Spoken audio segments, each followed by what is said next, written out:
बृहस्पतिवार व्रत कथा। बोलो विष्णु भगवान की जय। प्राचीन समय की बात है कि भारत में एक प्रतापी राजा राज्य करता था। वह बड़ा धर्मात्मा और दानी था। वह नित्य प्रतिदिन मंदिर में भगवान के दर्शन करने जाता था। वह सदा ब्राह्मण और गुरु की सेवा किया करता था। उसके द्वार से कोई भी याचक कभी निराश नहीं लौटता था। वह प्रत्येक गुरुवार को व्रत रखता एवं पूजन करता था। हर दिन गरीबों की सहायता करता था, किंतु उसकी यह सब बातें उसकी रानी को अच्छी नहीं लगती थी। वह न तो व्रत करती, न ही किसी को एक पैसा भी दान में देती थी। वह राजा से भी ऐसा करने को मना किया करती थी। एक समय की बात है कि राजा शिकार खेलने वन को चला गया। घर पर रानी और दासी थी। उसी समय गुरु बृहस्पति ने साधु का रूप धारण कर राजा के दरवाजे पर भिक्षा मांगी।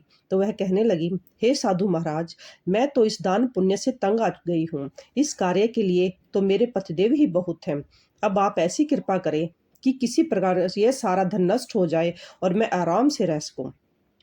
साधु रूपी बृहस्पति देव ने कहा, हे देवी, तुम बड़ी विचित्र हो। संतान और धन से तो कोई दुखी नहीं होता है, इसको तो सभी चाहते हैं। एक पापी मनुष्य भी पुत्र और धन की इच्छा करता है।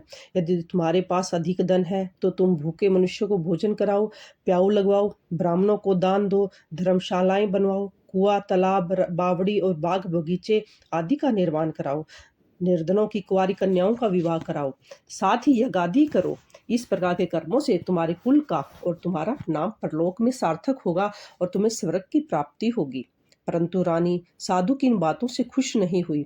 उसने कहा, हे साधु महाराज, मुझे ऐसे धन की आवश्यकता नहीं जिसको मैं अन्य लोगों को दान दूं तथा जिसके रखने और संभालने में ही मेरा सारा समय नष्ट हो जाए। साधु ने कहा, हे देवी, यदि तुम्हारी ऐसी ही इच्छा है तो जैसे मैं बताता हूँ वैसा ही करना।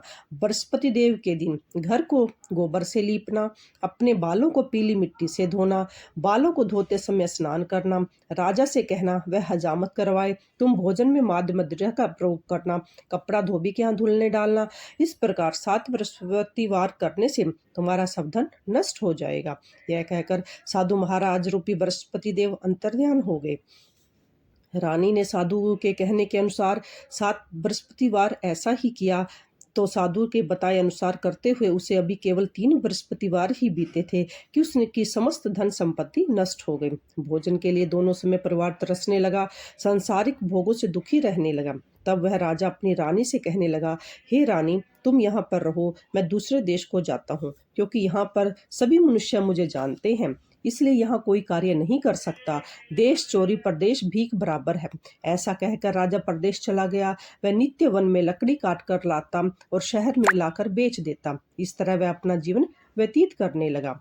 इधर राजा के बिना रानी और दासियां दुखी रहने लगी। किसी दिन भोजन मिलता, किसी दिन वो जल पीकर ही रह जाती। एक दिन रानी और दासियों को 7 दिन बिना भोजन के व्यतीत हो गए। तो रानी ने अपनी दासी से कहा, हे दासी, यहाँ पास ही के नगर में मेरी बहन रहती है, वह बड़ी धनवान है, तू उसके पास जा और वहां से 5 सेर बेजर मांग कर ले आ, उसके कुछ समय के लिए गुजर हो जाएगी। दासी रानी की बहन के पास गई। रानी की बहन उस समय पूजा कर रही थी। बृहस्पतिवार का दिन था। दासी ने रानी की बहन से कहा, हे रानी, मुझे तुम्हारी बहन ने भेजा है, मुझे 5 सेर बेजर दे दो। दासी ने जब यह बात अनेक बार कही, किंतु रानी की बहन ने कोई उत्तर नहीं दिया, क्योंकि वह उस समय बृहस्पतिवार की कथा सुन रही थी। जब दासी को रानी की बहन से कोई उत्तर नहीं मिला तो वह बहुत दुखी हुई। उसे क्रोध भी बहुत आया। वह लौटकर रानी से बोली, हे रानी, आपकी बहन तो बहुत धनी स्त्री है, वह छोटे लोगों से बात भी नहीं करती। मैंने उससे कहा तो उसने कोई उत्तर नहीं दिया, मैं वापस चली आई। रानी बोली, हे दासी, इसमें उसका कोई दोष नहीं है। जब बुरे दिन आते हैं तब कोई आश्रय नहीं देता। अच्छे बुरे कर्मों का विपत्ति में ही, समय का विपत्ति में ही पता चल लगता है। जो ईश्वर की इच्छा होगी वही होगा। यह सब हमारे भाग्य का दोष है। उधर रानी की बहन ने सोचा कि मेरी बहन की दासी आई थी, परंतु मैं उससे नहीं बोली, इससे वह दुखी हुई होगी। कथा सुन और भगवान विष्णु का पूजन समाप्त कर वह अपनी बहन के घर आई और कहने लगी, हे बहन, मैं बृहस्पतिवार का व्रत कर रही थी, तुम्हारी दासी गई, किंतु जब कथा होती है तब न तो उठते हैं न ही बोलते हैं, इसलिए मैं नहीं बोली। कहो दासी क्यों गई थी?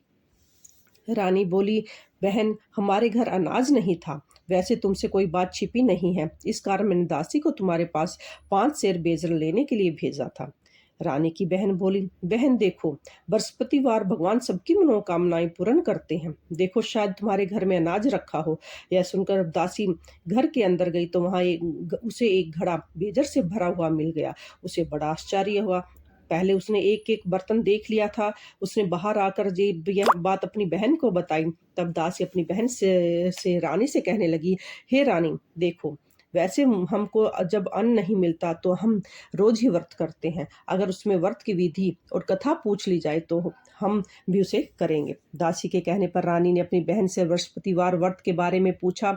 उसकी बहन ने बतलाया कि बृहस्पतिवार के व्रत में चने की दाल और मुनक्का से विष्णु भगवान का केले की जड़ में पूजन करें, दीपक जलाएं, पीला भोजन करें, कथा सुने। इस प्रकार करने से बृहस्पति भगवान प्रसन्न होते हैं। वे अन्न, पुत्र, धन देते हैं, मनोकामनाएं पूर्ण करते हैं। व्रत और पूजन की विधि बतलाकर रानी की बहन अपने घर लौट गई। रानी और दासी दोनों ने निश्चय किया कि वो बृहस्पति देव भगवान का पूजन अवश्य करेंगे। 7 दिन जब बृहस्पतिवार आया तो उन्होंने व्रत रखा। गुड़ साल में जाकर चना गुड़ बीन लाई। उसकी दाल से उन्होंने केले की जड़ और तथा भगवान विष्णु का पूजन किया। जब पीला भोजन कहाँ से आए, दोनों बड़ी दुखी हुई, परंतु उन्होंने व्रत किया था, इस कारण बृहस्पति देव भगवान प्रसन्न थे। एक साधारण व्यक्ति के रूप में वे 2 थाल में सुंदर पीला भोजन लेकर आए और दासी को देकर बोले, हे दासी, यह भोजन तुम्हारे और रानी के लिए है, तुम दोनों इसे ग्रहण करना। दासी भोजन पाकर बड़ी प्रसन्न हुई और रानी से बोली, रानी जी भोजन कर लो। रानी को भोजन आने के बारे में कुछ भी पता नहीं था, इसलिए वह दासी से बोली, जा तू भी अब भोजन कर ले, क्योंकि तुम व्यर्थ में हंसी उड़ाती है। यह सुनकर दासी बोली, एक व्यक्ति भोजन दे गया है। रानी कहने लगी, वह भोजन तेरे लिए ही दे गया है, तू ही भोजन कर। दासी ने कहा, वह व्यक्ति हम दोनों के लिए 2 थाल में भोजन दे गया है, इसलिए मैं और आप दोनों ही साथ साथ भोजन करेंगी। दोनों ने बृहस्पति भगवान को नमस्कार कर भोजन प्रारंभ कर दिया। उसके बाद से वे प्रत्येक बृहस्पतिवार को गुरु भगवान का व्रत और पूजन करने लगी। बृहस्पति भगवान की कृपा से उसके पास पहले के समान धन हो गया, किंतु रानी पहले की तरह से आलस्य करने लगी। तब दासी बोली, देखो रानी, तुम पहले भी इसी प्रकार आलस्य करती थी, तुम्हें धन के रखने में कष्ट होता था, इस कारण सभी धन नष्ट हो गया था। अब बृहस्पति भगवान की कृपा से धन मिला है तो फिर तुम्हें आलस्य, बड़ी मुसीबतों के बाद हमने यह धन पाया है, इसलिए हमें दान पुण्य करना चाहिए तथा भूखे मनुष्यों को भोजन कराना चाहिए। हे रानी, तुम प्याऊ लगवाओ, ब्राह्मणों को दान दो, कुआं, तालाब, बावड़ी आदि का निर्माण कराओ, मंदिर, पाठशाला बनवाकर दान दो, कुंवारी कन्याओं का विवाह कराओ, धन को शुभ कार्यों में खर्च करो, जिससे तुम्हारे कुल का यश बढ़ेगा और स्वर्ग की प्राप्ति होगी, पितर आदि प्रसन्न होंगे। दासी की बात मानकर रानी ने इसी प्रकार के कर्म अब करने प्रारंभ कर दिए, जिससे उसका काफी यश फैलने लगा।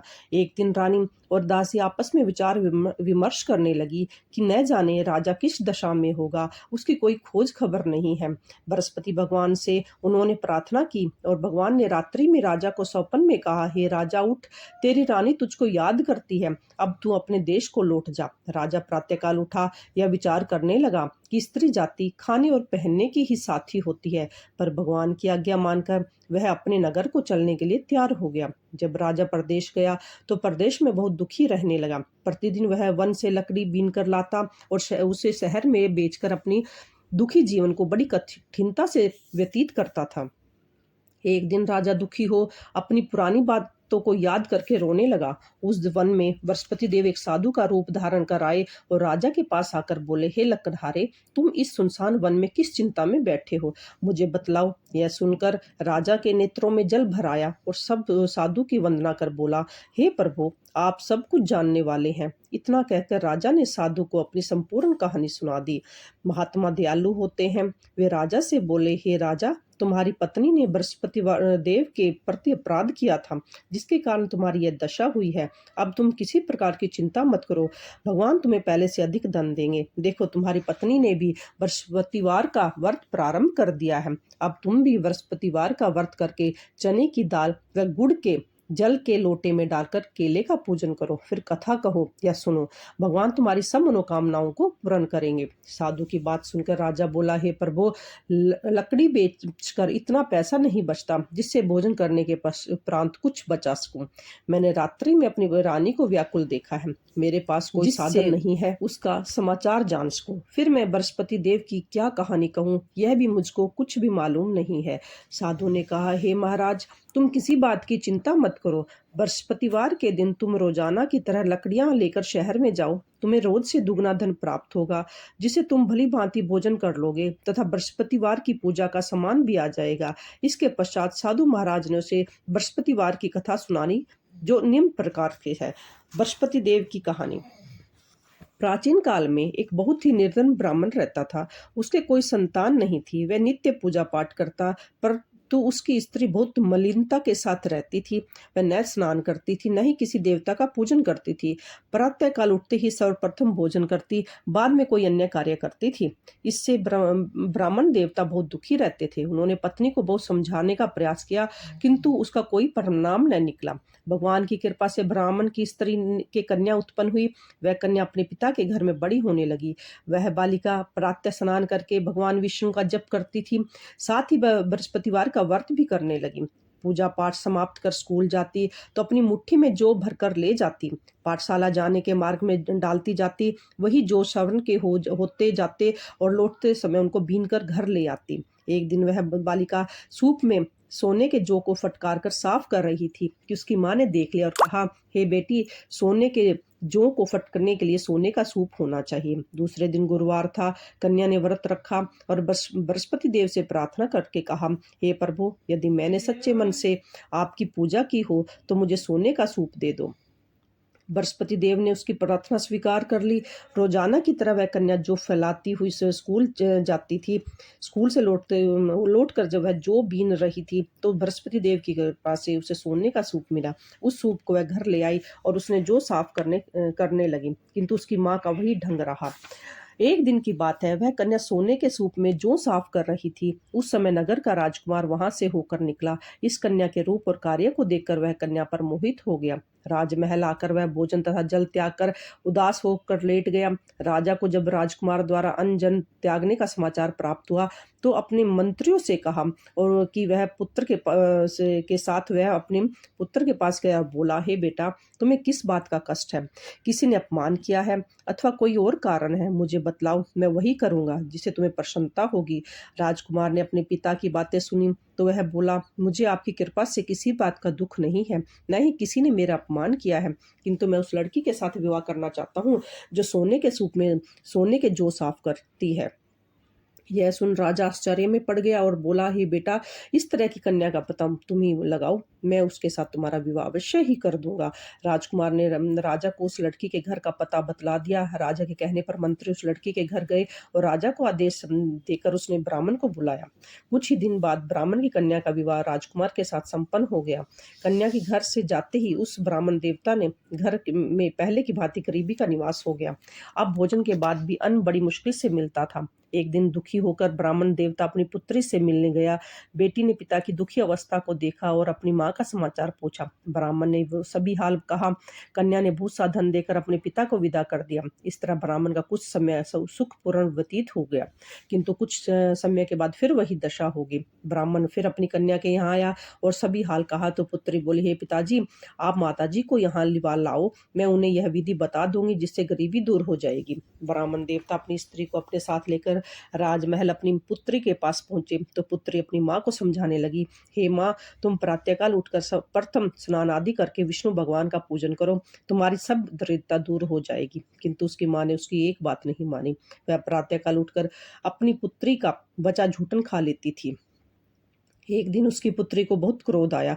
उसने एक रात्रि या एक कोठरी में अपनी सारा सामान निकलवा दिया और अपनी माँ को उसमें बंद कर दिया। प्रातः उसमें से उसे निकाल कर स्नान आदि कराकर पूजा पाठ करवाया और उसकी माँ की बुद्धि कुछ ठीक हो गई। उसके बाद वह नित्य नियम से पूजा पाठ करती और प्रत्येक बृहस्पतिवार को व्रत रखने लगी। से वह बहुत धनवान और पुत्रवती हो गई। बृहस्पति देवता के प्रभाव से वह स्वर्ग हो गई। इस प्रकार कहानी कहकर साधु देवता वहां से लोप हो गई। धीरे धीरे समय व्यतीत होने लगा। फिर बृहस्पतिवार का दिन आया। राजा वन से लकड़ी काटकर किसी शहर में बेचने गया। उसे उस दिन और दिनों से अधिक धन मिला। राजा ने चन्न गुड़ आदि लाकर बृहस्पतिवार का व्रत किया। उस दिन से उसके सभी कलह दूर हो गए, किंतु जब अगला गुरुवार का दिन आया तो वह बृहस्पतिवार का व्रत करना भूल गया। इस बृहस्पतिवार से भगवान नाराज हो गए। उस दिन उस नगर के राजा ने विशाल यज्ञ का आयोजन किया हुआ था और अपने समस्त राज्य में घोषणा करवा दी गई थी कि कोई भी मनुष्य अपने घर में भोजन न बनाए तथा अग्नि भी न जलाए। समस्त लोग मेरे यहाँ आकर भोजन करने आए। इस आज्ञा को जो न मानेगा उसको फांसी की सजा दी जाएगी। राजा की आज्ञा अनुसार राज्य के सभी वासी राजा के भोज में सम्मिलित हुए, लेकिन लकड़हारा कुछ देर में पहुंचा, इसलिए राजा उसको अपने साथ महल में ले गया। जब राजा लकड़हारे को भोजन करा रहे थे तो रानी की दृष्टि उस खूंटी पर पड़ी जिस पर उसका हार लटका हुआ था। उसे हार खूंटी पर लटका दिखाई नहीं दिया तो रानी को निश्चय हो गया कि यह हार इस लकड़हारे ने ही चुरा लिया है। रानी ने उस समय सैनिक बुलाकर उसको जेल में डलवा दिया। जब लकड़हारा जेल खाने में गया तो बहुत दुखी होकर विचार करने लगा कि जाने कौन से पूर्व जन्म के कर्म से मुझे यह दुख प्राप्त हुआ है। वह उसी साधु को याद करने लगा जो वन में उसे मिला था। तत्काल बृहस्पति देव साधु के रूप में प्रकट हो गए और उसकी दशा को देखकर कहने लगे, अरे मूर्ख, तुमने बृहस्पति देवता की कथा नहीं की, इसी कारण तुझे दुख प्राप्त हुआ है। अब चिंता मत कर, बृहस्पतिवार के दिन जेल खाने के दरवाजे पर तुम्हें 4 पैसे पड़े मिलेंगे। उससे तू बृहस्पति देव की पूजा करना तथा तेरे सभी कष्ट दूर हो जाएंगे। अगले बृहस्पतिवार उसे जेल के द्वार पर 4 पैसे मिले। राजा ने पूजा का सामान मंगवा कर कथा कही और प्रसाद बांटा। उसी रात्रि बृहस्पति देव ने उस नगर के राजा को सपन में कहा, हे राजा, तूने जिस आदमी को जेल खाने में बंद कर दिया है वह निर्दोष है, वह राजा है, उसे छोड़ दे। रानी का हार उसी खूंटी पर लटका हुआ है। अगर तू ऐसा नहीं करेगा तो मैं तेरे राज्य को नष्ट कर दूंगा। राजा प्रातः उठा, उसने खूंटी पर हार टंगा देखकर लकड़हारे को बुलाकर उसे क्षमा मांगी तथा राजा के योग्य वस्त्र आभूषण भेंट कर उसे विदा किया। गुरुदेव की आज्ञा अनुसार राजा अपने नगर को चल दिया। राजा जब नगर के निकट पहुंचा तो उसे बड़ा ही आश्चर्य हुआ। नगर में पहले से अधिक बाग, तालाब, कुएं, बहुत सी धर्मशालाएं, मंदिर आदि बने हुए थे। राजा ने पूछा कि यह सब बाग धर्मशाला किसकी है? तब नगर के सब लोग कहने लगे कि यह सब रानी और दासी द्वारा बनाए गए हैं। राजा को आश्चर्य हुआ और क्रोध भी आया। जब रानी ने यह खबर सुनी कि राजा आ रहे हैं तो उसने अपनी दासी से कहा, हे दासी, देख, राजा हमको कितनी बुरी हालत में छोड़ गए थे, वह हमारी ऐसी हालत देखकर लौट न जाए, इसलिए तू दरवाजे पर खड़ी हो जा। रानी की आज्ञा अनुसार दासी दरवाजे पर खड़ी हो गई। तब राजा आए तो उन्हें अपने साथ महल में लिवा लाई। तब राजा ने क्रोध करके अपनी तलवार निकाली और पूछने लगा, बताओ, यह धन तुम्हें कहाँ से प्राप्त हुआ? तब रानी ने बताया कि हमें यह सब धन बृहस्पति देव ने के प्रभाव से प्राप्त हुआ है। राजा ने निश्चय किया कि 7 रोज बाद तो सभी बृहस्पति देव का पूजन करते हैं, किंतु मैं तो रोजाना दिन में 3 बार कथा कहा करूंगा तथा रोज व्रत किया करूंगा। अब हर समय राजा के दुपट्टे में चने की दाल बंदी रहती तथा दिन में 3 बार कथा कहता। एक रोज राजा ने विचार किया कि चलो अपनी बहन के यहाँ हो आऊं। इस प्रकार का निश्चय कर राजा घोड़े पर सवार हो अपनी बहन के यहाँ चल दिया। मार्ग में उसने देखा कि कुछ आदमी एक मुर्दे को लिए जा रहे थे। उन्हें रोककर राजा कहने लगा, है अरे भाइयों, मेरी बृहस्पति देव की कथा सुन लो। वे बोले, लो, हमारा तो आदमी मर गया, इसको अपनी कथा की पड़ी है। परंतु कुछ आदमी बोले, अच्छा कहो, हम तुम्हारी कथा भी सुनेंगे। राजा ने दाल निकाली तथा कथा करनी आरंभ कर दी। जब कथा आदि हुई तो मुर्दा हिलने लग गया और जब कथा समाप्त हुई तो राम राम करके वह मुर्दा उठकर खड़ा हो गया। राजा आगे बढ़ा। उसे चलते चलते संध्या हो गई। आगे मार्ग में उसे किसान अपने पुत्र के साथ खेत में हल चलाता मिला। राजा उससे बोला, अरे भैया, तुम मेरी बृहस्पतिवार की कथा सुन लोगे? किसान बोला, जब तक मैं तेरी कथा सुनूंगा तब तक तो मैं 4 हैया जोत लूंगा। जा अपनी कथा किसी और को सुनाना। राजा आगे आगे चलने लगा। राजा के टहलते हटते ही बैल पछाड़ खाकर गिर गया। तो किसान के पेट में जो बहुत जोर से दर्द होने लगा। उसी समय किसान की पत्नी रोटी लेकर आई। उसने जब देखा तो अपने पुत्र से सब हाल पूछा। बेटे ने भी सभी हाल बता दिया। बुढ़िया दौड़ी दौड़ी उस घुड़सवार के पास गई और उससे बोली, मैं तेरी कथा सुनूंगी, तू अपनी कथा मेरे खेत पर चलकर ही कहना। राजा ने लौटकर बुढ़िया के खेत पर जाकर कथा कही। थी। उसके सुनते ही बैल खड़े हो गए, किसान के पेट का दर्द भी बंद हो गया। राजा अपनी बहन के घर पहुंच गया। बहन ने भाई का खूब आदर सत्कार किया। दूसरे दिन प्रातःकाल राजा जागा तो वह देखने लगा कि सब लोग भोजन कर रहे हैं। राजा ने अपनी बहन से पूछा कि ऐसा कोई मनुष्य है जिसने भोजन नहीं किया हो, जो मेरी बृहस्पतिवार की कथा सुन ले। तो बहन बोली, हे भैया, यह देश तो ऐसा है, पहले यहाँ के लोग भोजन करते हैं, बाद में अन्य कार्य करते हैं। अगर पड़ोस में कोई होगा तो देख आती हूँ। ऐसा कहकर बहन देखने चली गई, किंतु उसे कोई भी ऐसा व्यक्ति ना मिला जिसने भोजन न किया हुआ हो। तब वह एक कुम्हार के घर गई जिसका लड़का बीमार था। उसे मालूम हुआ कि यहाँ 3 दिन से किसी ने भोजन नहीं किया है। रानी ने अपने भाई की कथा सुनने के लिए कुम्हार से कहा। वह तैयार हो गया। रानी ने जाकर बृहस्पतिवार की कथा कही, जिससे सुनकर उसका लड़का ठीक हो गया। अब तो राजा की सब और प्रशंसा होने लगी। एक दिन राजा ने अपनी बहन से कहा, हे बहन, मैं अपने घर को जाऊंगा, तुम भी तैयार हो जाओ। राजा की बहन ने अपनी सास से अपने भाई के साथ जाने की आज्ञा मांगी। सास बोली, चली जा, किंतु अपने लड़कों को मत ले जाना, क्योंकि तेरे भाई के कोई संतान नहीं हो है। तो बहन ने अपने भाई से कहा, हे भैया, मैं तो चलूंगी, किंतु मेरे कोई बालक तेरे साथ नहीं जाएगा। राजा ने कहा, जब कोई बालक ही नहीं चलेगा तो तुम भी जाकर क्या करोगी। दुखी मन से राजा अपने नगर को लौट आया। राजा ने अपनी रानी से कहा कि हम निर्वंशी हैं, हमारा मुंह देखने का भी धर्म नहीं है। वह बिना भोजन आदि के शैया पर लेट गया। रानी बोली, हे प्रभु, बृहस्पति देव ने हमें सब कुछ दिया है, वे हमें संतान अवश्य देंगे। उसी रात बृहस्पति देव ने राजा को सपन में कहा, हे राजा, उठ, अब अपनी सभी सोच त्याग दे, तेरी रानी गर्भवती है। राजा को यह जानकारी बड़ी प्रसन्नता हुई। 9वें महीने में रानी के गर्भ से एक सुंदर पुत्र पैदा हुआ। तब राजा बोला, हे रानी, स्त्री बिना भोजन के रह सकती है, किंतु बिना कहीं नहीं रह सकती। जब मेरी बहन आवे तो अब तुम उसे कुछ मत कहना। रानी ने हाँ कह दी। जब राजा की बहन ने यह शुभ समाचार सुना कि तो वह बहुत प्रसन्न हुई और बधाई लेकर अपने भाई के यहाँ आई। तभी रानी ने कहा, घोड़ा चढ़कर नहीं आई, गधा चढ़ी आई। राजा की बहन बोली, भाभी, अगर मैं ऐसे न कहती तो तुम्हारे संतान कैसे होती। बृहस्पति देव ऐसे ही हैं, जैसे जिसके मन में कामनाएं होती है वे उन सभी को पूर्ण करते हैं। जो सद्भाव पूर्वक बृहस्पतिवार का व्रत करता है तथा कथा पढ़ता है, सुनता है, उसके समस्त दुख दूर होते हैं। बृहस्पति देव उनकी सभी मनोकामनाएं पूर्ण करते हैं। बृहस्पति देव उनकी सदैव रक्षा करते हैं। जो संसार में सद्भावना से गुरुदेव का पूजन व व्रत सच्चे हृदय से करते हैं, उनकी सब मनोकामनाएं पूर्ण होती हैं। जैसे सच्ची भावना से रानी और राजा ने बृहस्पति देव की कथा का गुणगान किया है, उनकी सब इच्छाएं बृहस्पति देव ने पूर्ण की हैं। ऐसी सबको कथा सुनने के बाद प्रसाद लेकर जाना चाहिए। हृदय में उनका सब मनन करते हुए जयकारा बोलना चाहिए। बोलो बृहस्पति देव की जय, बोलो विष्णु भगवान की जय।